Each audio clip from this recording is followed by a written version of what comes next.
Quando fomos para o intervalo, falávamos de tempo. As pessoas tenderem a achar que podem resolver com a educação à distância essa questão de tempo. Certamente essa ideia está um pouco voltada para aquele procedimento onde se possa ser, tipo, via internet, a hora que a gente quer. No rádio, na televisão, e aí eu perguntaria isso para a Lina, já muda. Então, como é que seriam, digamos, as condições mais práticas? Quer dizer, o que seria possível fazer no rádio, na televisão? Como é que é o processo de educação à distância? Que é bom que a gente separe que não é a utilização da tecnologia, porque um professor que dá aula e mostra um vídeo, mostra algum material, sempre é útil, sabemos todos. Mas no processo de educação à distância, qual seria? Papel de rádio, televisão, internet? A gente não está falando de tecnologia, está falando de educação, Isso. que a educação à distância é educação, mas viabilizada pela tecnologia, é a educação mediada. Então, no caso, é importante, porque cada meio tem sua linguagem própria. Então, a linguagem de rádio, linguagem de TV, linguagem de internet, então, são diferentes. Embora, no caso da internet, ela acople, porque engloba várias mídias, né? Então, a gente tem que pensar nisso, porque isso tem uma consequência para o tipo de trabalho que você desenvolve em termos de educação à distância. Então, qual seria a boa utilidade que o rádio tentou fazer preparação para segundo grau? Ainda é uma boa opção para o rádio? Bom, aquele programa que a gente falou no primeiro segmento, nós estávamos falando de um tipo de educação à distância que hoje seria, eu acho, um questionamento sobre a validade dela, porque a gente estava falando de educação supletiva. Então, eu acho que atendia a determinada realidade daquele momento, era a educação de massa. É basicamente o que a gente está falando. Quando a gente está falando nessas gerações e na educação à distância de hoje, então a gente já está pensando, já está utilizando tecnologias interativas, no caso, em termos da internet, que isso tem uma consequência muito grande para o tipo de planejamento e desenvolvimento que se faz. Então, essas mídias estão nos desafiando em termos de como é que a gente desenvolve. E aí, eu acho que conhecimento de rádio, de TV, tudo isso tem muito a ver, porque, na realidade, eles não são excludentes, embora muitas vezes, em termos de internet, as pessoas, às vezes, ignorem isso, mas a gente sabe que realmente todas elas têm a ver. Mas a forma de viabilizar isso, a maneira como a gente desenvolve, elabora os materiais e trabalha com os alunos, tem as suas demandas. Deixa eu perguntar para a Lígia Leite aí sobre esse aspecto ainda. Falávamos, a Lina marcava essa questão da experiência no rádio, supletivo. Nós temos também aí o caso de uma experiência no telecurso, né, de segundo grau também. Em todos os casos, é bom que fique claro que a pessoa obrigatoriamente tem que fazer uma prova de supletivo ou uma prova oficial, apenas ela vai aprendendo ou recebendo informações. Você tem uma noção, no caso da televisão, da funcionalidade? É uma coisa que ainda tem, inclusive, sua importância? Mas sem dúvida. Vamos sempre retomando esse ponto, né? Nós não estamos excluindo as tecnologias anteriores. Né? E hoje está tendo uma renovação, ou seja, nós temos projetos novos no Brasil feitos via rádio, não com amplitude, como a professora Lina falou, de educação de massa para o Brasil inteiro, mas tem projetos de alfabetização usando a linguagem radiofônica, muito tipo novela, né? De historietas, porque inclusive a linguagem radiofônica para programas educativos mudou, evoluiu, não é mais aquela da década de 70. Hoje, talvez, se você passar um projeto Minerva, aquela população para a qual você está pensando que vai atingir, ela não vai aguentar mais escutar um projeto Minerva. Por quê? Um outro contexto cultural, outro momento, né? Outras necessidades.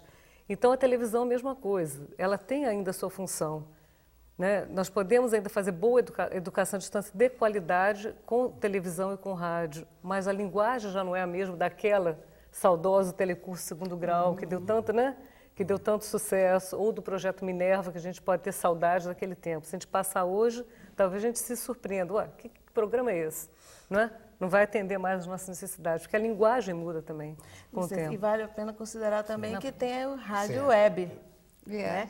Então, quer dizer, a própria internet também, no caso, em termos de internet, O trabalho de rádio já englobou também essa parte. Então, alguns projetos, inclusive no estado de Nova York, eu sei que desenvolve projetos educativos em rádio interativo, que já é uma dimensão diferente do que a gente colocou aqui em termos de educação de massa. Seria uma modernização do rádio, mas o veículo tem as suas características próprias. Antes mesmo de entrar na internet, que possibilita a interação, embora nós tenhamos um acesso muito mais restrito para essa interação, né, pela impossibilidade, principalmente em locais mais distantes do interior do país ou em locais mais pobres, de ter essa conexão, de ter o computador, né? As próprias estatísticas da Secretaria de Ensino à Distância do MEC mostram que ainda estão muito restritas as escolas que têm mais de 10 computadores que atendem.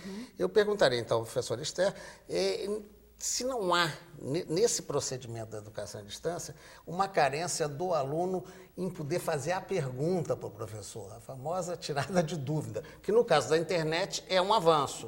Mas como é que fica a aplicação para rádio e televisão? Não faz falta isso, presença? Você, mais uma vez, está me dando a oportunidade de falar sobre a minha pesquisa, né? Porque, na verdade, um outro eixo que surgiu também como assim, algo muito recorrente por parte dos alunos foi exatamente a falta que o professor me faz. Quer dizer, num processo de educação à distância, ele tem que ser muito bem cuidado, porque a educação à distância não significa o abandono do aluno. Uma educação à distância bem planejada, ela vai interagir com esse aluno e dar respostas de acordo com as necessidades. Porque a gente sabe que o aluno sente muita falta do professor. A nossa cultura, ela é uma cultura presencial, que nós fomos educados em escolas onde a nossa professora estava interagindo na presença. Então, mudar uma cultura é algo mais complexo isso. Quer dizer, um aluno que a vida toda ele estudou interagindo com o seu professor, quando ele começa a interagir com os meios, com a internet ou com a própria televisão, ele sente a falta da presença do professor. Deixa eu ver uma curiosidade, Esther. Eu poderia comparar isso à velha questão do aluno que presta atenção na sala de aula, mas depois, na hora do trabalho de casa, foge. Quer dizer, essa que você fala em cultura, há uma certa resistência, né, do estudar sozinho. E isso aí é uma habilidade que a educação à distância tem que exigir. Muita disciplina no estudo, há necessidade da disciplina. Ele tem que ter um planejamento do próprio estudo e o aprender a aprender. É uma exigência da educação à distância, sim. Agora, isso também a gente desenvolve no processo. É um processo de cognição que desafia o próprio sujeito dessa aprendizagem, que é ele imprimir um ritmo de aprendizagens individual. A autoaprendizagem, ela é uma característica da educação à distância. Agora, a autoaprendizagem não significa o abandono do aluno. Um processo de educação à distância que preza pelo acompanhamento, ele vai estabelecer momentos de interação. Mesmo aí, eu perguntarei isso para a Lígia até, para essa visão que vocês têm da associação. É possível, quer dizer, com rádio e televisão, já nós entramos na questão da internet, onde a interatividade é bem mais razoável de se fazer, é bem mais fácil. É possível manter esse contato? O que é que se faz hoje em dia? Eu vou até citar um exemplo aqui para avançar na questão. Existe o Salto para o Futuro, que passa pela Fundação Roquete Pinto, né, da TVE, no caso, TV Educativo, que tem um telefone, quer dizer, como é ao vivo, normalmente o professor. O que é que hoje em dia está funcionando? Quer dizer, o que é segundo grau, a formação do professor? Qual é o quadro hoje no Brasil da educação à distância mais eficaz?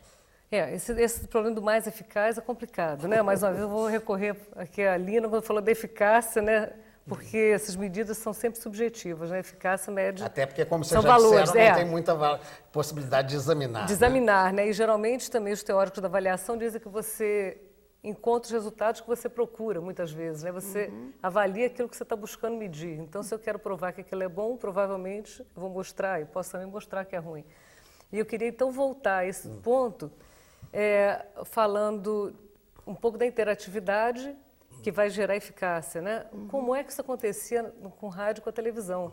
Porque a Esther estava lembrando muito bem que o aluno não pode ficar sozinho. A educação à distância não é deixar o aluno sozinho, porque o nosso objetivo é que o aluno seja um aprendente, quer dizer, autônomo, gerar autonomia através da autoaprendizagem, como ela falou.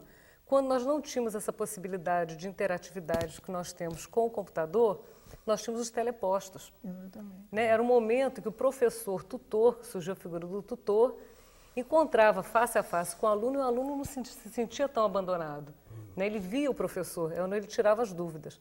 Hoje, com a internet, a gente não precisa mais dos telepostos, porque você pode se comunicar o tempo todo via computador, sincronicamente ou assincronicamente, quer dizer, é diferente. Via e-mail ou por mensagem. Ou até com webcam, né? Você pode até ver o seu professor.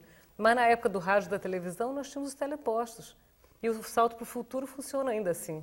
Né? Porque ele tem o central e tem os postos nos estados. Além daquele processo de um retorno telefônico, ainda existe um outro ponto de apoio. O ponto de apoio porque os professores se reúnem para assistir ao programa e de lá eles se comunicam com a TVE, no caso, com a geradora do programa. Não é, Lina? Dando continuidade a isso, acho que o Telecurso 2000 ainda funciona assim. Inclusive, eles têm telepostos em algumas comunidades, como, por exemplo, no caso da Rocinha, eles têm. Estão atuando lá, junto com Viva Rio, se eu não me engano. Então, isso é parte do próprio sistema do curso deles, né? Porque é basicamente via televisão. Mas o sistema que chama recepção organizada, eles funcionam com um orientador de aprendizagem, tirando as dúvidas e trabalhando com os alunos. Bem, eu vou ter que fazer mais um intervalo, mas voltamos já já.